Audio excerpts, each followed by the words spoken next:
Hello friends, welcome back to my channel. তো আমার চ্যানেলে আরেকটি নতুন ভিডিওতে তোমাদেরকে অনেক অনেক স্বাগতম। তো কেমন আছো তোমরা? আশা করছি তোমরা সবাই ভালো আছো। তো দেখো, আজকে আমি বানাবো সজনে ডাঁটার চচ্চড়ি। তো এই যে আমি এদিকে সজনেগুলি কাটা হয়ে গেল, আর তার সাথে বানাবো ফুলকপি। তো এদিকে আমি আলুগুলো ভেজে নিচ্ছি, আর এদিকে দেখো ফুলকপি অল্প সামান্য একটু নুন দিয়ে আমি এখানে বয়েল করে নিচ্ছি। বয়েল না করলে ভালো লাগে না। আর এদিকে আমি মশলাও করে নিলাম, সরষে দিয়ে বানাবো। তো সরষে, পেঁয়াজ আর মরিচ, ব্যাস। তো তোমরা চাইলে আরও কিছু কিছু দিতে পারো, কিন্তু আমি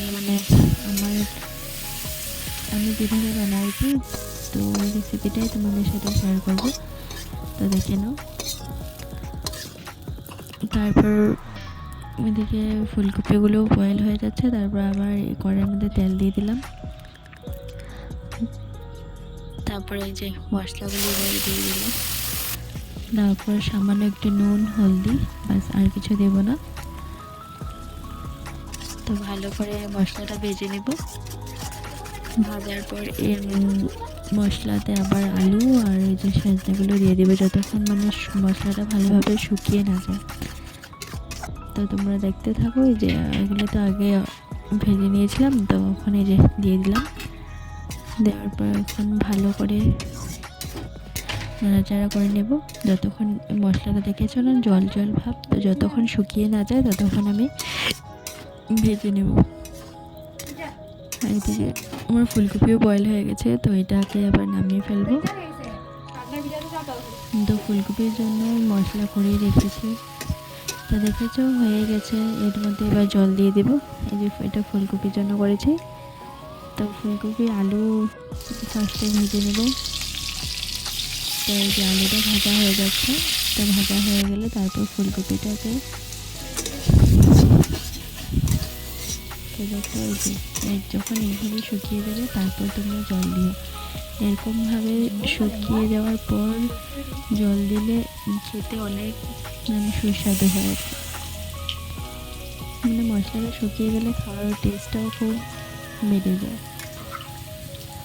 আমি এভাবেই বানাই। আর এইখানে জল দিয়েছি, জলটাকেও আমি শুকিয়ে নেব, বেশি ঝোল ঝোল রাখবো না, হয়তো শুকনো টাইপেরই করবো। তোমরা দেখে নাও, তোমরাও চাইলে বানাতে পারো। তো দেখো এদিকে যে তেল গরম হয়ে গেছে, এর মধ্যে এই মশলাগুলো দিয়ে দেবো। আমি একদম সিম্পলে বানাচ্ছি, কারণ ওইটাতে একটু শুকনো করে বানাবো, তো সজনেটা, তো তার জন্য ফুলকপিটা একটু ঝোল দিয়ে বানাবো। তো এখানে এর জন্য বেশি মশলা দিচ্ছি না। পেঁয়াজ তো দিলামই, আর এদিকে এখানে জিরে গুঁড়ো দিবি, ব্যাস। তো দেখতে থাকো তোমরা। তারপরে এখানে যে আলুগুলো আর এই ফুলকপিগুলো দিয়ে আবার ভালোভাবে নাড়াচাড়া করে নেব। এটাও মশলা যখন ভাজা হয়ে যাবে তারপরে আমি জল দিব। তো দেখতে থাকো।